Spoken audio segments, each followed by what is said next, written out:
I'm a big advocate of remote team members. So most of our back office stuff is handled by people in Mexico or the Philippines or India. So most of the work gets done. It doesn't matter where you are. You can do it anywhere. But we always had a leasing agent, a business development manager, boots on the ground. So that's basically who I would have in Florida in the two markets to be able to handle anything where they actually had to go out to the property. So it didn't require me to be present. I could be anywhere.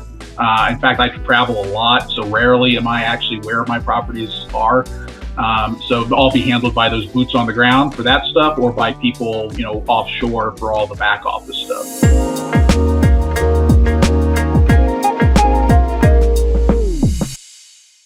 Today I'm speaking with Todd Ortscheid, owner of Revolution Rental Management out of Georgia. Todd has grown his property management company to where at a peak they were managing over 600 single family doors and over 500 HOA. He eventually sold off part of his business and currently manages about 250 doors. He manages a property management company in less than 2 hours per day. He also has experience buying property management companies and, as I mentioned, selling off part of his property management company. He's got over a decade of experience in property management and a lot of great insight to share with us. So without further ado, I'll get straight to it. Yeah, definitely. Thanks for having me. I appreciate it. I've been in property management now for about 13 years or thereabouts. Started back in 2012. I was an airline pilot before then and took over the business basically from my father, who started it up.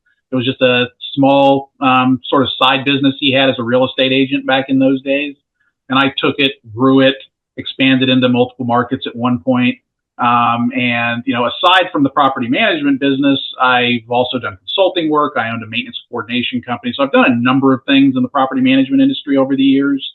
And kind of simplified it here in recent years, kind of sold off a portion of the business, kind of consolidated everything just into Atlanta. And that's where we do business now. We've got a property management company in Atlanta, and then I do consulting on the side. Got it. Was there a reason you sold off part of it? Was it you just geographically too tough, or you want to cash out? What made you sell the Florida side? It was a combination of issues. It was, there was, for one thing, I did not enjoy doing HOA management. So, we had a decent sized HOA operation down in Florida. I did not like it. I wanted to get out of that business. So I wanted to definitely sell that off. But I had a property that I owned, and I owned on the beach down in Florida, and I sold that also. So at that point, it was like, all right, I've really got no reason to be in Florida. So ended up selling off the business to my former business partner down there, and decided to focus just on Atlanta and the consulting work. Got it. So you mentioned that your father had started originally, and then you came in. I guess when you came in, what size was it when you first started off? It was small. We were at 61 doors at the time. It had all basically been, like I mentioned, he was a real estate agent primarily. So that was his primary business. He sold. And, it was after 2008 when the global financial crisis hit, where he had a bunch of clients who had properties for sale with him, and they weren't selling because of the crisis. So a lot of them would come to him and say, hey, it's not going to sell. Will you manage it for us as a rental? And, at the time he didn't know anything about that, but he just figured, all right, if that's what you want me to do, I'll do it. And he kind of set up this little side business and built it up to about 61 doors by the time I had decided to leave the airlines and take over the family business. So that's kind of where it was when I started, was just this organic thing that he had built that he had never really tried to do anything with. Got it. So obviously you took it from 61 doors to eventually being more than 10 times the size, because you said at the peak you were managing around 600 single family and then around 450 HOA. Can you walk me through what that first year looked like when you came in the door? So you're at 61 doors. I imagine some changes were made to eventually get to the point where you were at. So what did that look like? Yeah, because it was just kind of like a side business for him. There wasn't any sort of infrastructure set up for it. So we had no website even. We had nothing at that point. So, everything that was coming in was just the organic business he was getting from the sales side of things. So when I came in, my first thing was, I got to get a website going. I've got to get that taken care of. I need to get some technology involved in this, because he was still doing everything on his desktop computer, old school. All the stuff was stored on his local computer. So I had to get us signed up with a property management accounting system. So it's kind of all those basic building blocks that you normally think of as part of just starting up a new property management business. I was doing that, but we already had 61 doors. So, it was a little bit different than people starting up from scratch, but that's kind of what my life looked like at that point, was just kind of getting the basic infrastructure up and running. Got it. So like your property management software, the accounting software running properly, your website, things that usually these days people start with from the ground up, basically. Um, Yeah, yeah. I guess, what did the growth look like? So you came in, there was around 61 doors. How long did it take, let's say, to get to your first 100? It didn't take too long after I came in because we started to focus more on the growth aspect of it, because he had never cared about growing it. He was happy where it was. And my goal, of course, was to grow it into a decent sized business. I wanted to, because I did not like real estate sales. I wanted to focus on property management. So I looked at it and said, let's try to grow the property management side as much as we can. And that's why, of course, I wanted to get the website up as quick as we could, because it's kind of like our virtual storefront at that point. This is where we're going to try to get business coming in. So we got that up. We were still mainly growing by referrals and organic business from the sales side until we probably got close to the 100 door mark, I would say, because a lot of that first year or so, I was focused on the other stuff, the property management accounting software and all that stuff. So I wasn't putting a lot into marketing at that stage. So it was really organic for that first 100 doors. So after I came on, we were probably there up until about the first year I had been running things. Got it. Okay. And what you're saying, organic, like literally just through people that your father knew, or were you going out and yeah, so Pretty literally. much. Yeah, I mean, it was mostly word of mouth, just real estate agents he knew who would referring people over, clients he had worked with in the past that he knew were real estate investors, just adding on more properties. It was all very organic in that fashion. It wasn't even organic in the sense of people finding the website, because I mean, that was just getting up and running. So, Yeah. it was very organic in that sense. Got it. And once you, let's say, hit that first 100 doors you mentioned, then things started to change a little bit. What other strategies did you put into place to go from 100 to eventually 600 plus? Yeah, I mean, the first thing we started experimenting with was pay-per lead services. So we started trying to do a little bit of that. And mixed results. I mean, it was helping us to add doors, but it was also kind of expensive. So at some point, I can't remember exactly where our door count was. Man, it might have been 150 or thereabouts. I started looking at, okay, well, what do we need to do to start bringing in more of our own organic leads, and what are other ways that we can put into marketing to start generating some leads flowing in. So I started doing things like adding a blog to our website. Of course, we started doing content marketing. I was very slow to do video because I hated being on video. Now it doesn't bother me. Obviously, I'm here on the podcast, but back in the day, I absolutely despised it. I just couldn't stand it. So I was very slow to do the video, but I got into blog posts. We started doing some pay-per-click campaigns. So we started trying to do some of our own lead generation that way. So we started branching out into a lot of different things. We even did postcards. We did postcard mailing campaigns for a while to non-owner occupied properties. So we were growing at our peak probably around the 2014 timeframe, I would say. We were probably adding about 20, 25 properties a month at the peak. And that was just because of all the different lead sources that we had created up at that point. They were coming in from paid, organic, content marketing. They were just coming from all kinds of different sources. And was this in Georgia and Florida markets, or were you just in Georgia at this point? Yeah, at that point we were just in Georgia. It was probably around 2017, I'm thinking, we moved into the Florida market. And we opened, first we started in Daytona Beach there, and then eventually I acquired another business in Orlando. So we were in 2 markets in Florida, so a total of 3 markets at that point. And we basically did the same thing in Florida. We ramped up all the different marketing channels to try to get leads flowing in, and grew that pretty rapidly also. Got it. What was it that made you expand to Florida versus another market? Like, was there a strategic decision in what market you're going to go after, or was it more a convenience thing? Like, I have a property that I live part of the year there, and that's why I'm going to start there.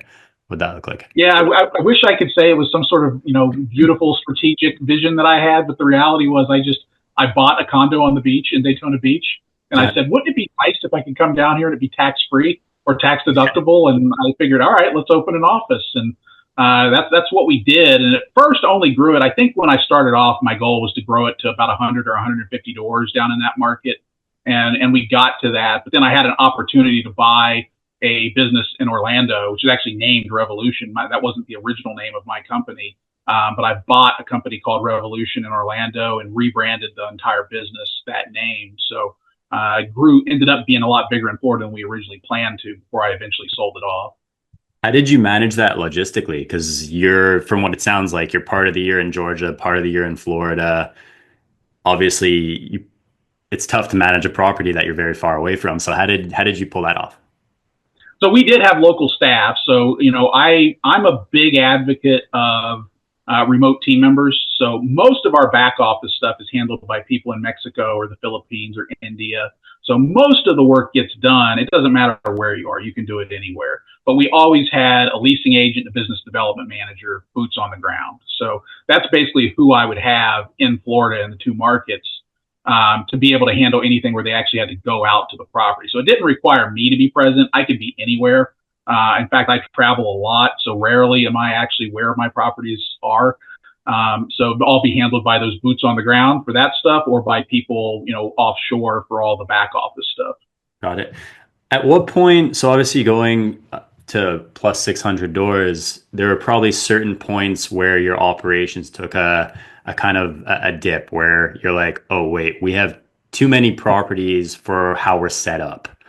Do you remember roughly at what points those were and what the biggest challenges were? Yeah, I mean, usually I always tell people the biggest inflection points for this are, there's a big one at about somewhere between 100 and 150 doors.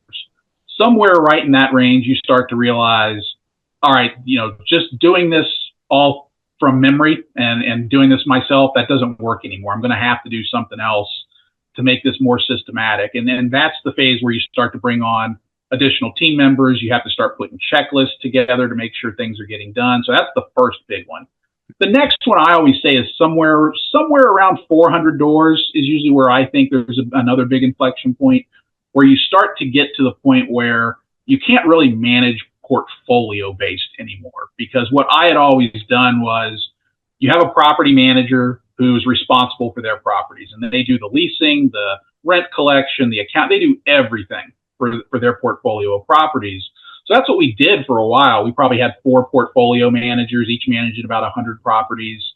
And it reaches a point where that kind of breaks down. There's no way to keep that organized very well. It's very expensive. It's not very cost effective from a labor expense standpoint. So at that point, when I got to around that 400 doors, I restructured the business as more of a departmental type structure.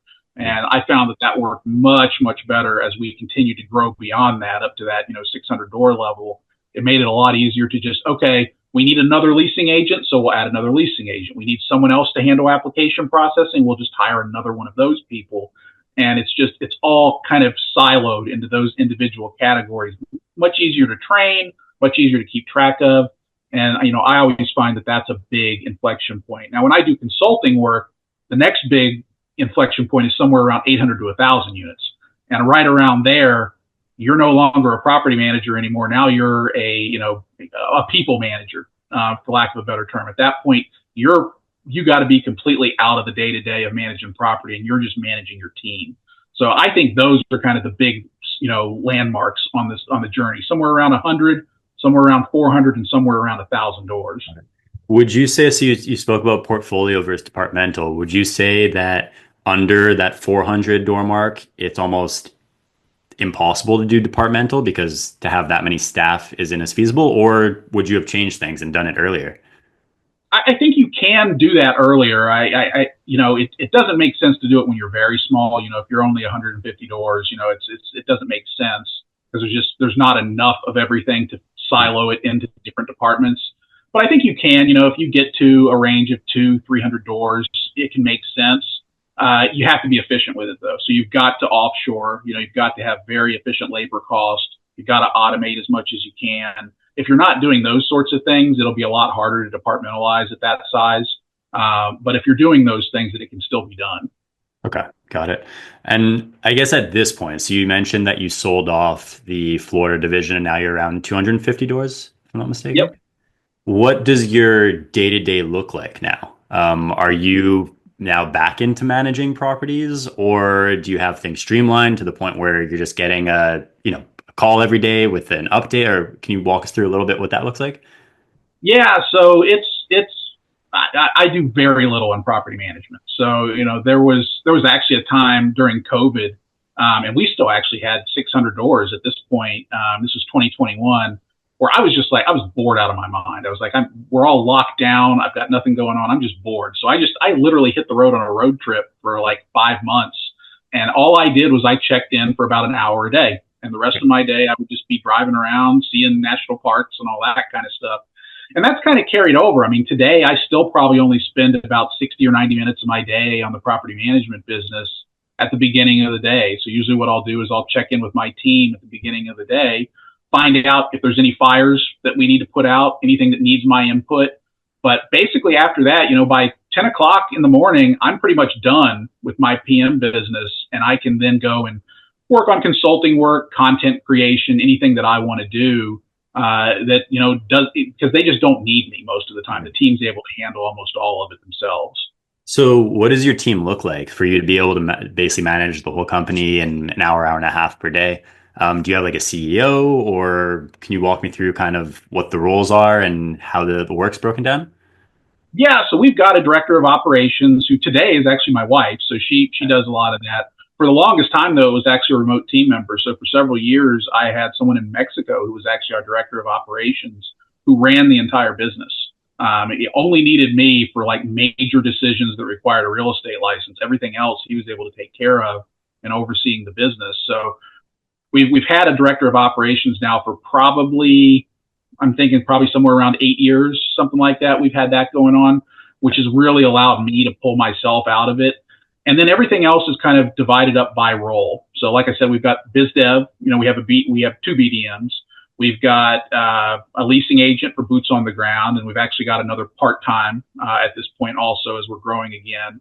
And then we have resident service and client success. So we've got it broken up where there's basically one person who deals with all of our resident issues all the time and one person who deals with our owner issues all the time. That's broken out into separate departments. And then, of course, we have accounting. So that's kind of how it all looks broken up. And except for the leasing agent and the BDM, those other roles are all international outsourced roles to remote team Okay. members. So you mentioned that you have client success that deals just with owners. Are they proactively reaching out to owners, or is it, yeah, so they're actually calling them? Is it like Yeah. once a month, or what does that look like? Not quite that much. So what we kind of have a system set up where and it's actually later this afternoon. We have our client success meeting that we get together and go over. Are there any owners who we think might be at risk of churning out? Anybody who's unhappy? Anybody who's had someone who's had an eviction that's been dragging on for a long time, or major repair issues, those sorts of things. So we try to be proactive about it and reviewing those situations every week to see if there's any issues we got to deal with. But we also do annual account reviews. So every year when an owner's coming up, basically at lease renewal time or shortly before that, we will proactively reach out to that owner and say, hey, we would like to get together with you on a Zoom call, review the performance of your property, talk about your goals, all that kind of stuff. And we find that goes a long way to making us look more like an asset manager as opposed to just a rent collector, where we're kind of helping them make investment decisions. If someone tells us that, hey, I like being a landlord, I like to acquire more property, then at that point we'll assist them with that. We'll get our BDM involved in helping them find another rental property. So we find there's a lot of value in being proactive about it. Instead of just waiting for issues to pop up, if we can reach out to that owner ahead of time and say, hey, what are your goals? What can we help you with? That's going to help with our growth, and it's going to help with reducing that client churn. Yeah, I imagine also helps spark your growth because sometimes they might not even be thinking of buying a new rental property. But if you can bring it to the table, then all of a sudden they're like, wait, that actually looks like a good deal. And they're going to do most of the hard work. They found the deal for me and they'll manage it once I close on the deal. It can naturally help your portfolio grow as well, right? Yeah, definitely. I mean, it creates those opportunities. It also creates opportunities for things like 1031 exchanges, where you can say, okay, this property's been performing well for you, but we can sell that, defer your taxes, and parlay that into, say, 2 or 3 other properties with your proceeds from that sale. So it gives us those kind of opportunities. And it also gives us a chance to talk to those owners and say, hey, do you have any friends or family who owns rental property in the area? Because we've got a referral program. If you refer somebody, we'll manage your property for free. I think we do it for like 2 or 3 months. If we get a referral from that owner, we give them free management for a couple of months. So, it gives us all these different opportunities to have those conversations instead of just being reactionary all the time. Makes sense. So you mentioned that you've bought a property management company. You've also sold a property management company at this point. Can you give some insight on what that process looks like overall? How is the sales price determined when you purchase the company? How did you even find the company to begin with? Any insights there? Oh yeah, I've done a few of these, and I've helped clients with them too. The big thing I think I wrote an article about this for my newsletter a few months ago, was you've got to be really careful about the pricing of these property management businesses now, because if you look back, say 10 years ago, back then there was just sort of this idea, oh, you pay $1,000 a door, or you pay a year of management fees, and that's how you buy, books of PM business. And the economics of that work out really well. That's very easy to make that work and be profitable with that. But that's not how it is today. If you want to buy a property management company today, or a book of business from a PM company, usually it's a lot more expensive than it used to be. And it's also a little bit more in depth into what you got to figure out, because back in those days, most people were making all their money off of management fees. Today, a lot of property management companies, mine included, make a lot of our money off of ancillary fees. Yeah. So you have to factor that kind of stuff in and figure, okay, does this company have this ancillary fee revenue? If they do, how do I value that? Or if they don't, how does that create additional value for me? Because I can buy this company, I can add those ancillary fees, and now I can make this company that I'm buying a lot more valuable. So there's a lot of stuff that goes into it, but my general guidance to people nowadays is look at what their earnings are, and you're going to use a multiple of that to figure out what the company is actually worth. So it's usually going to be somewhere around 4 times earnings, not 4 times revenue, but 4 times earnings. Like EBITDA, basically. Like, is it earnings before interest, tax, depreciation? Exactly. I didn't want to throw those terms out there. I didn't know if the audience would be familiar, but yeah, that's what I use. A multiple of 4 to 6 times EBITDA is usually what I'm looking for. And does that vary depending on what the EBITDA is? So meaning, if they're... It really varies more on what I think of the business. So if I look at the business and I say, okay, this is a business where if I acquire it, I have a lot of opportunity to add new revenue, then I'm willing to pay a little bit more to close that deal. So I might pay 6 times EBITDA for that. Whereas if I'm bringing in a business that already has all that ancillary fee revenue and I'm not going to get a lot of value add from it, I'm going to be a lot more conservative with what I'm willing to pay for that. I'm going to say I might only pay 4 times EBITDA for that business. So, would the types of properties that the management company specializes in impact that as well? For example, if they do just single family versus a company that does single family, short term, HOA, commercial, I imagine the more specialized you are, the more valuable the business. But maybe I'm wrong. That's how it usually works in other businesses, but I don't know specifically for property management. Is that the case? Well, yeah, I mean, it certainly can. I mean, there's a whole lot of stuff that goes into this. I mean, a lot of those things are just guidelines, it's kind of rules of thumb. But I mean, there's a lot of stuff you have to look at. So, for example, I looked at a business here in Atlanta a couple of years ago that was looking to sell, and I think they managed 500 or 600 doors, if I remember right. And when I looked at their book of business, if I remember right, I think it was 75% of their doors were between 2 owners. And I think one of those owners was almost 50% of their portfolio. So I looked at that, and that's called portfolio concentration. And I said, this is a major risk. I can't bring this on, because if just one of these owners churns out, there's no way for me to build a clawback clause into this contract that's going to protect me in that situation. So I had to pass on the deal just because of that. So you have to look at portfolio concentration. Does the type of property fit in for what you want to manage? Because a lot of property managers specialize in certain types of properties. I know people who do only Section 8, subsidized rentals. I don't want to touch any of that. That's not business that I do. But other people, they specialize in it. They love doing it. So you got to look at all of this kind of stuff and see, does it fit in? And if it doesn't quite fit in, am I willing to do it for a cheaper price, or do I just not want to touch it at all? Yeah. So, any of these acquisitions, there's a whole lot of stuff that goes into it. It's not easy. And in terms of finding potential businesses for sale, what did that look like? Like, what did it just happen organically, or were you actually actively going out there to try and find a company? No, I mean, it happened organically in my case. But I've bought two or three businesses at this point, and they were always people that knew me and just kind of reached out and said, "Hey, I'm looking to sell. What would you offer me for the business?"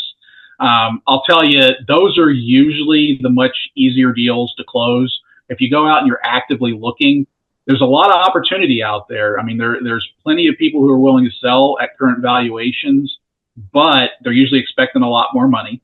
And in a lot of these cases, you're going to find that there are difficulties with the owner leaving where they're ready to be done. So they're kind of just looking to say, I want to sell it and I want to be out.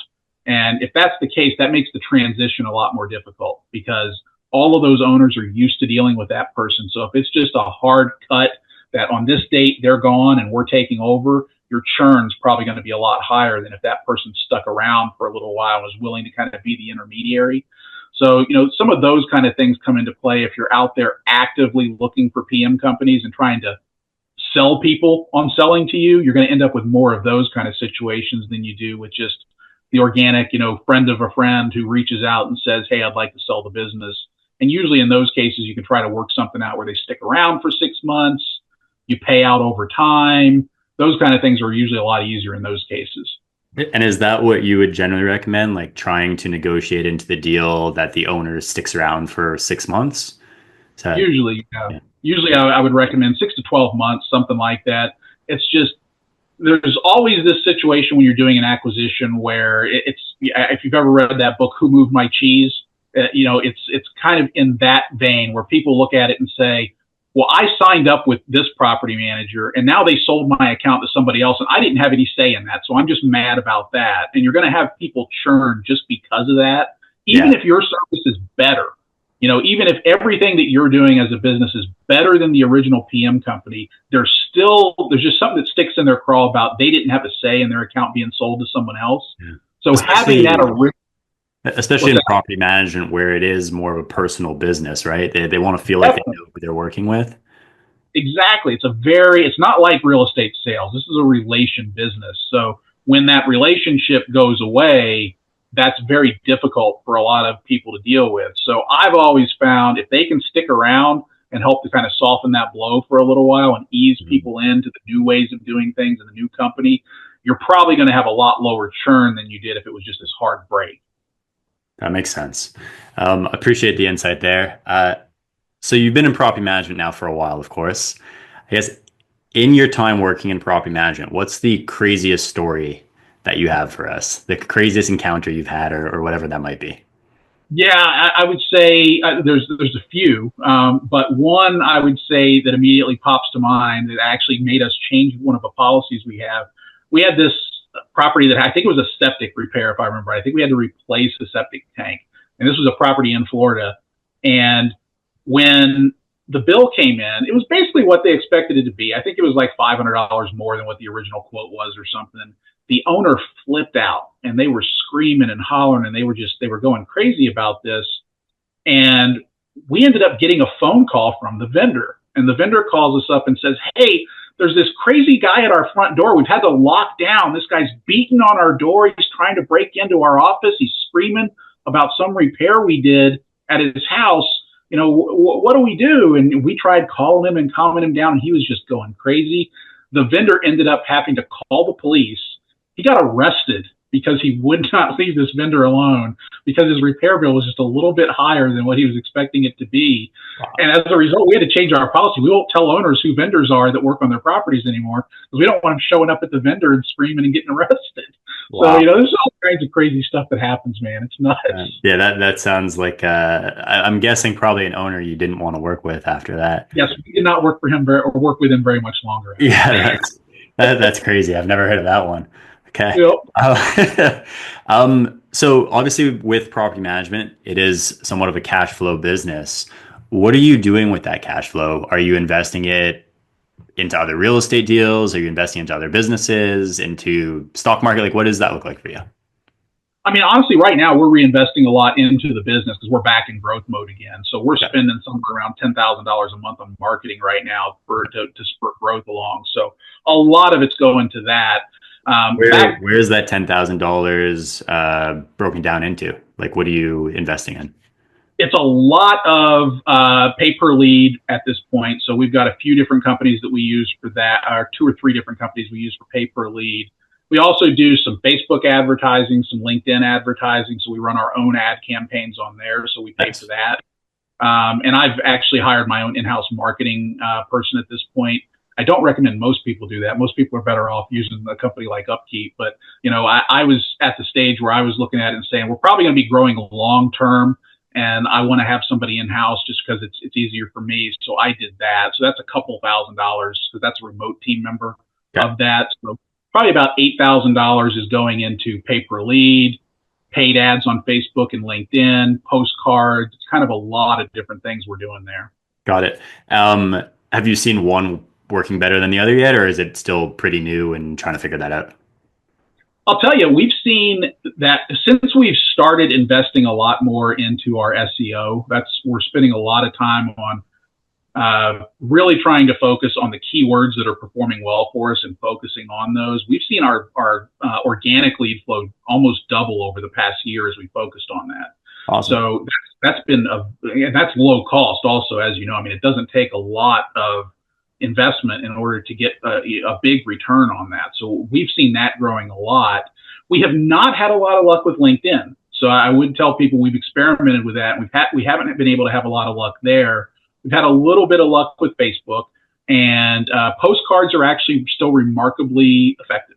I'm surprised in this day and age, but I mean, people kind of shy away from it because the conversion rate's like 1 or 2%. But when you look at what the cost is on that, it's still a very cost-effective way of bringing in leads. So, I would tell people probably try to stay away from LinkedIn, maybe do a little bit of Facebook, but probably pay per lead, organic marketing, content marketing. That's where I find to be where most of the value is. Cool. So you were saying that you invest majority back into the business, and then I think you were going to mention a few other spots. Oh yeah, I did for a period of time. I was investing a lot into real estate. So I had quite a few of my own rental properties in the teens during those years. I sold off most of those about 2 or 3 years ago, and I only have I think about 3 properties right now.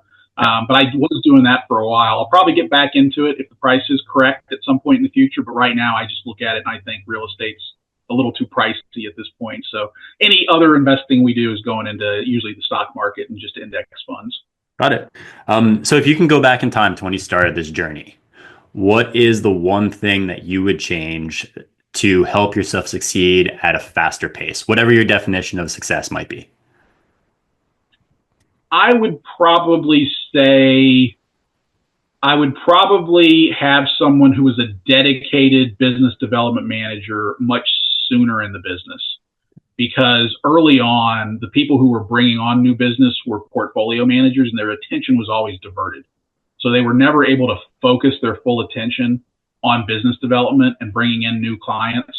And I've found that when someone's a good salesperson, even if they're just a mediocre salesperson, if they're able to focus all of their efforts just on lead follow-up and lead gen, the rate that you can grow is exponential compared to what you can do when you've got someone who's also doing leasing, also doing rent collection. If they're having to do all this other stuff also, they're just never going to be able to perform and grow the business at that kind of rate. So I wish I would have gone back.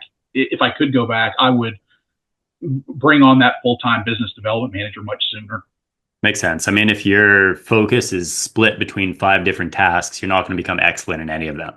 Whereas if your entire day is spent on all I need to do is generate leads and close deals, you're naturally going to have more success, assuming you're cut out for it. Obviously, not everybody is, but once you find someone good, it can be really valuable for your business.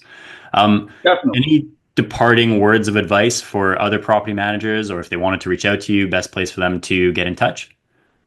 Yeah, I mean, I've got a newsletter that I put out twice a week. They can go and find that at pmassist.substack.com.